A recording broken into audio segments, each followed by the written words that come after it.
Mark and Meleika, here we go again on Chicago Hill. And Mark, you're doing a good job.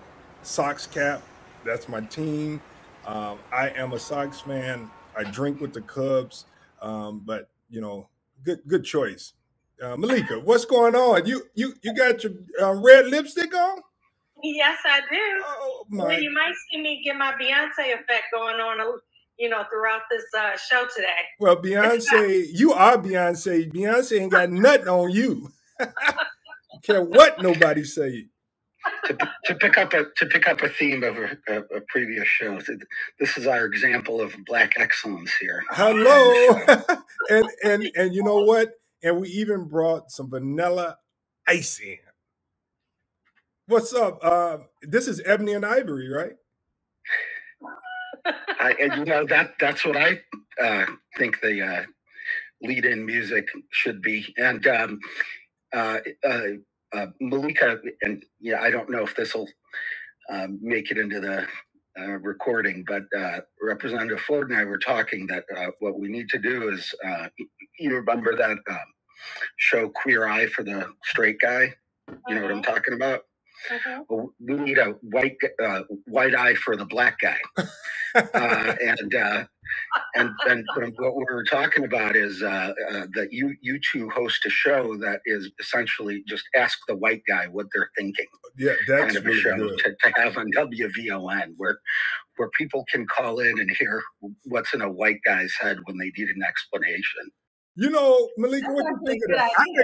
That's good, but guess what I like to know, Meleika? I want black people to ask the white guy, but I didn't tell Mark we need to know what the white people thinking about black people. What you think, Meleika? Yeah. You want to know? Well, that's another show. And we do want to know what y'all think. Yeah. I would love to hear that. I just recently had an experience. I won't say where because I don't know where it's gonna go. But as soon as I walked into that office, that receptionist, because not many of us walk into that office in this particular part of North Shore. I'll just say in Highland Park. Mark, are you familiar with Highland Park? Are you kidding me? That's where most of my people are from. I'm the proverbial black sheep because we live in Oak Park. That's like not on the North Shore, so we're not in the club. So I know how it feels. Yeah, I'd probably get the eye if I walked into that office too. No. Well, I got the feeling they didn't see too many of black people walking in that office. And that's true, and and that's where you look out the window, you see a black guy jogging by. Never mind that his mom and dad might be millionaires with a house down the street. Yeah. You look out the window and you see a black guy jogging by, and you see where this is going. And so, I actually think that's a useful kind of a conversation to have, because so much of it is about difference rather than particular kind of difference. I think difference makes humans uncomfortable to begin with, and then you add race to that uncomfortableness with somebody who's not like me. And in sort of in the human brain, things are still tribal. I remember a psychiatrist talking about the lizard brain, sort of the first instincts we inherited that are still locked in our brain, which is like fight and flight, flight and fight, or whatever it is. And that's where that first image of something different hits, and there are sort of unconscious alarm bells that go off in people's heads even before they can conceptualize it. They're uncomfortable, and that's of course what we call unconscious bias. Well, Meleika, I had an incident just, I think it was Friday. So I went to a restaurant in Chicago, and I go into this restaurant, and, I don't like to dress up. I had on my all black, and I had on a hoodie, and I actually was standing right at the host table, right there in his face. And I'm just waiting for him to say how many, and never said anything. But soon as a white man walks in the room, in the restaurant, he immediately perked up and said, how many? So I was invisible. So I was calm. And so when he came back, the white guy actually said, oh, we're not ready. What the fuck? You give us a moment to breathe. And he said, well, you were looking at your phone. So I didn't know. I said, well, he was looking at his phone too, because he was checking to see where his guests were. And I said, you know, I don't understand what that was about. He said, he looked me in my eyes and I looked him back in his eyes and I said, let's go. He takes me to the seat. And he says, you know, I'm Mexican, so I don't discriminate against anybody. I said, let me tell you something. You need to be conscious. That's all I have to tell you. I'm not going to fight with you. Just be conscious. So he comes back later and gives me a hug and say, you know, dessert's on me. There you go, black man. I Right. hope that satisfies you. No, and not, you know, I'm sorry, but dessert's on me. You know, and I know it doesn't hurt me anymore because I'm expecting this, but it's going to happen all the time. We're invisible. And you know what, Meleika? Sometimes we are even invisible to our own people. Oh yeah. What do they say? Some skin folk aren't kinfolk. Yeah. Mm-hmm. You know, So I tell you one thing. Like that, when you go to something like that, sometimes it depends on, you're thinking, okay, here's a black person that's going to hear me out. They're going to understand what I just experienced. But often, I've been finding, oftentimes, no, they're going to look out for their job. Let me ask you guys. Sorry about that. Didn't mean to cut you off. Let me ask you guys something about what's in my head, in the white guy's head, because I was just thinking to myself, how would I have handled that incident? And you know what would have been different for me if I had sort of a black person and a white person walking around the same time? I would, by default, this is the way my brain is wired. Here's what have happened in the back of my head, and I'm just thinking about it. The black person is going to expect to not feel as welcomed as a white person. And so I'm going to make a point of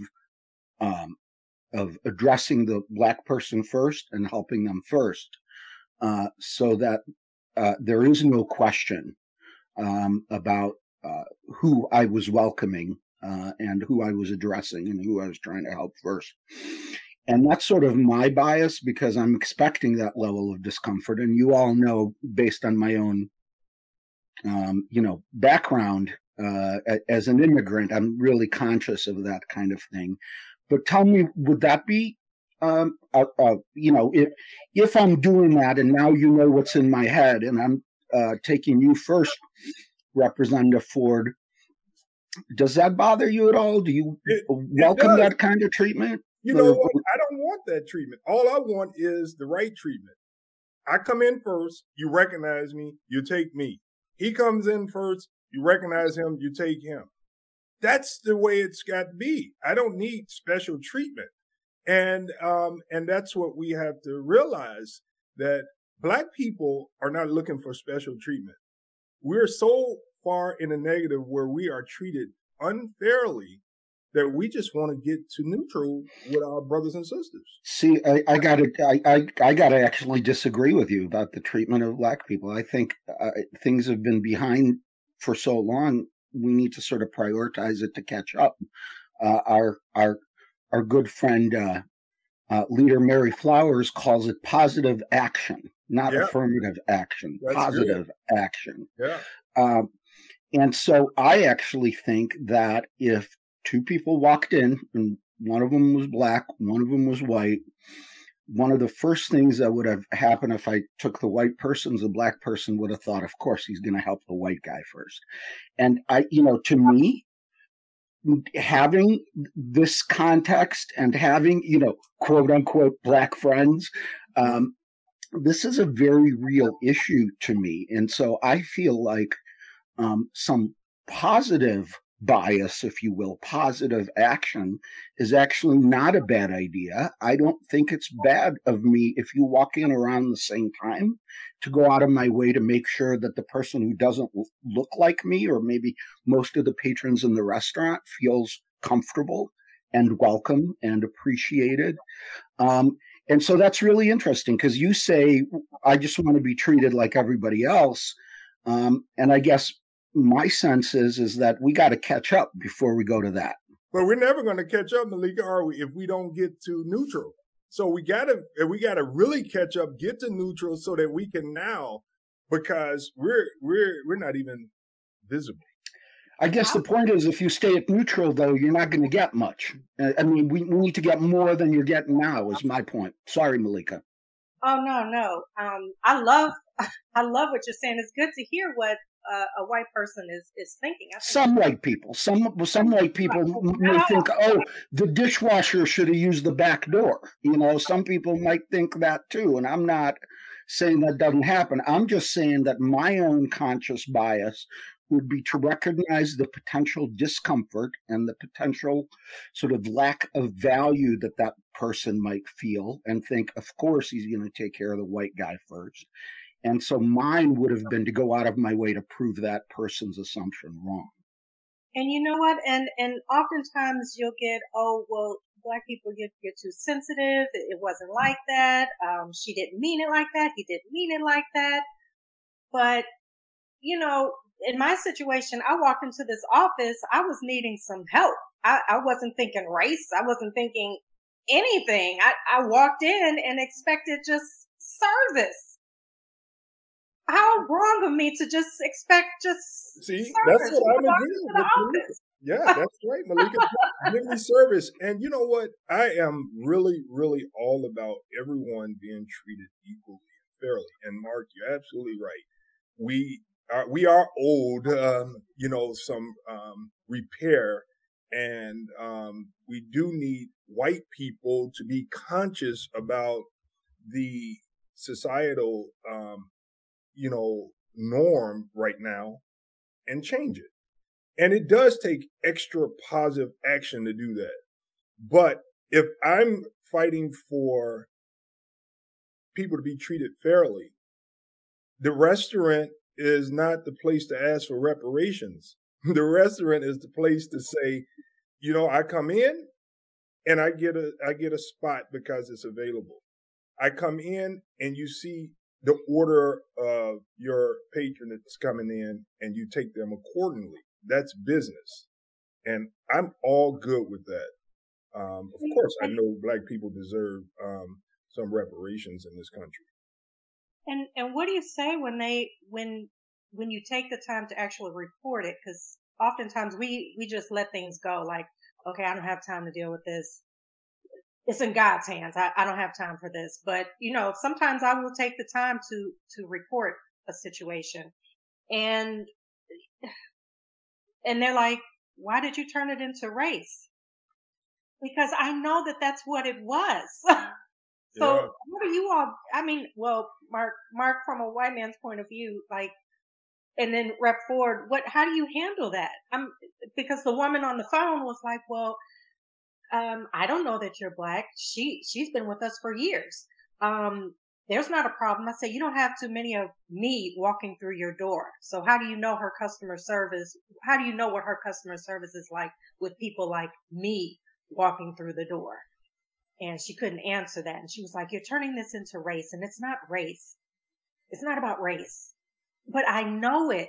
So how do you get that across? Like, as soon as she saw me and she mispronounced my name, like intentionally, I corrected her. She had a problem with me correcting her about my name. She just gave me a problem. Then she put my business all out there in the open, and I left and I needed help, but it wasn't about race.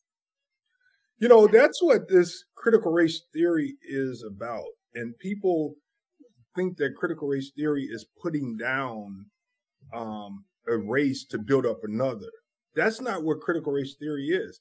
It's a conscious effort to make sure that people recognize, one, their level of awareness, two, why certain demographics in our society are in the position that they're in. It didn't just happen because Black people were lazy, because believe me, Black people are not and have never been lazy. Otherwise, guess what? We will still be under the control of the British Empire. We would not be able to separate and be a nation that we are today. And so I think that if we all take a step back and realize that we all have biases, and if your feelings were that you didn't treat me right, and I tell you that I believe that it was about race, how are you going to tell me that my feelings are not right? That's disrespect, and we could never move forward. Thank you. Thank you. Well, let me just say this, and this is why I sort of want to go back to something that you said, Representative Ford, a little earlier, which is we're not asking for special treatment when I walk into a restaurant. And to me, that's what the idea of critical race theory is all about. That's the idea of what implicit bias is all about, that nobody should have to ask. Okay. But I also feel that those of us who are not Black, and particularly those of us who are white, cannot be just sort of right in the middle, equal. You either are or you aren't. And so part of what I'm saying is that maybe some of us have extra obligation to go out of our way to assume and understand somebody might be uncomfortable or expect negative treatment, and to do better than that. And so I want to delight them positively. Okay. I want to surprise people positively. And so to me, in my white mind, things are not at zero. Things are not, well, nobody expects anything, and we should just, everybody's equal and should be treated the same way. I actually am not sure I believe that anymore.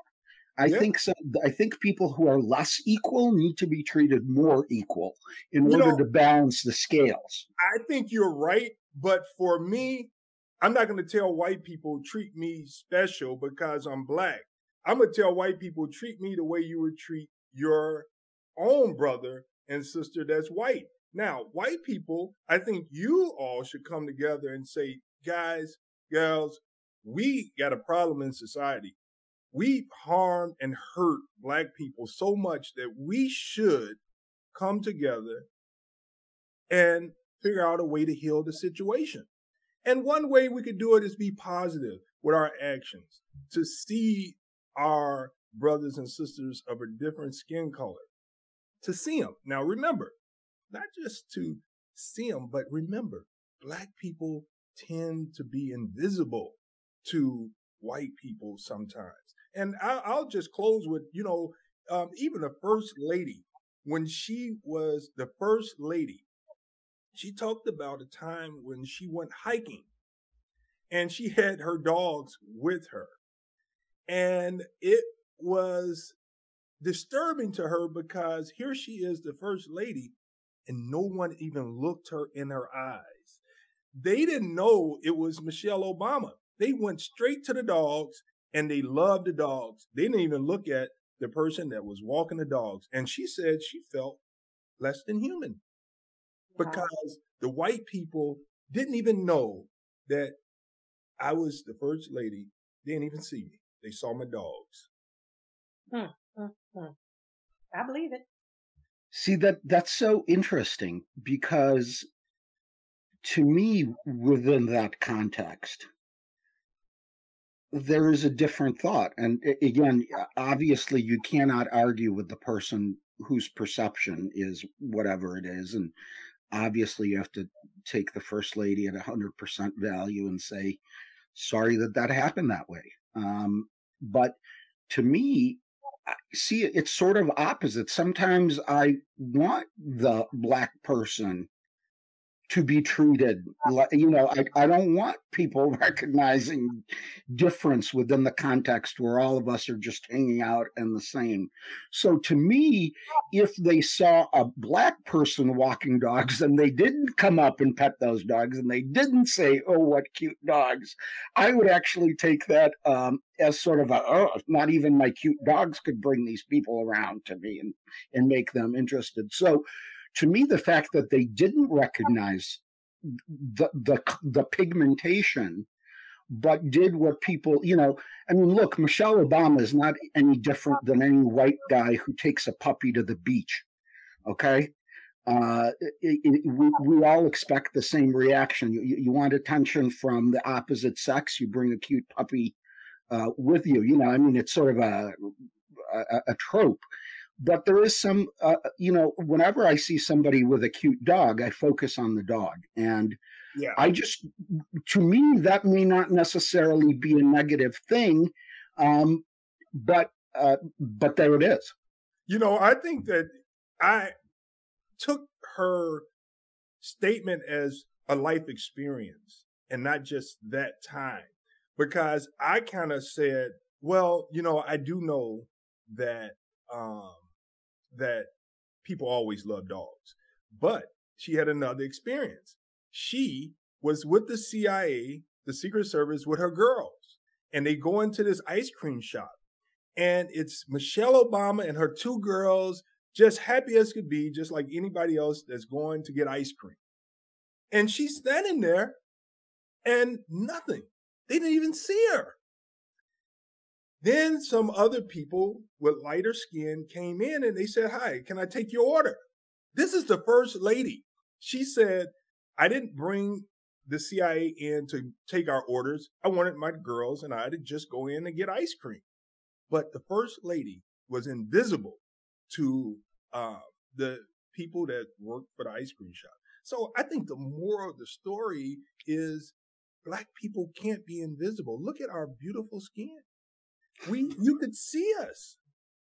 Please. We're hard to miss. We are very hard to miss. Well, and see, and this is exactly what I'm talking about, because my reaction would have been to say, oh, look, a Black family, I'm going to make sure those Black girls are treated like royalty so that they have the experience that they deserve, and their mom too. But honestly, my focus would have been on those young Black women to do whatever I could to serve them, because that was my job, to make them welcome and serve them. And I would do that with all customers. But I can tell you right now that given my own sensibility, like I said before, my inclination would have been to overbalance in the other direction. Okay. And to say, I'm going to take them first. I'm going to take them right away. And by the way, I'm going to treat those young women special because more people ought to, so that they grow up understanding what their real value is. And, tell me, maybe that's just like way over the top of what goes on in my brain. No, I don't think so. I'll say I had another experience, and it was in Highland Park. It was at a Starbucks. Me and Highland Park I should just stay away from Highland Park, shouldn't I? Keep teaching them. Don't stay away. Well, no, you and I go together, so I can pull them aside and explain. It'll be like a undercover sting operation. Well, it was interesting because at this Starbucks, I was the only customer that walked in, and I was the only one, and they completely ignored me. And I'm signaling to him. He's ignoring me. He's signaling? Lord, yeah, have mercy. Then the white woman walked in, and we're waiting, and he turns around, he sees her, and he says, oh, how can I help you? Oh. And then she said, well, she was before me. Right. And then he just looked like with hate. And I said, I turned to her and I said, "Thank you." I said, "I'm out," and I left. And I would never ignore you, Meleika. Look at you with that red lipstick. How are they going to ignore you? That fine hair and that beautiful smile. Woo! Well, I would have said, "Oh my God, is that Beyonce who just walked in? Can I get her autograph?" Well, to him, what do I look like? To him, I don't know what I. Well, and see, and this is why my inclination would be to absolutely urge every white person in that situation to overreact in the opposite direction. Oh, Mark, I might, I think you have to do that so that they can get to zero. Yeah. You know what? You have to overdo it to just do it right because we're human. I'm with you on that. But remember, the black man is saying, however you do it, just do it. Just do it. Let me ask you this. I've seen black people treat I've seen black service people prioritize white people over other black people with some significant regularity. What is that about?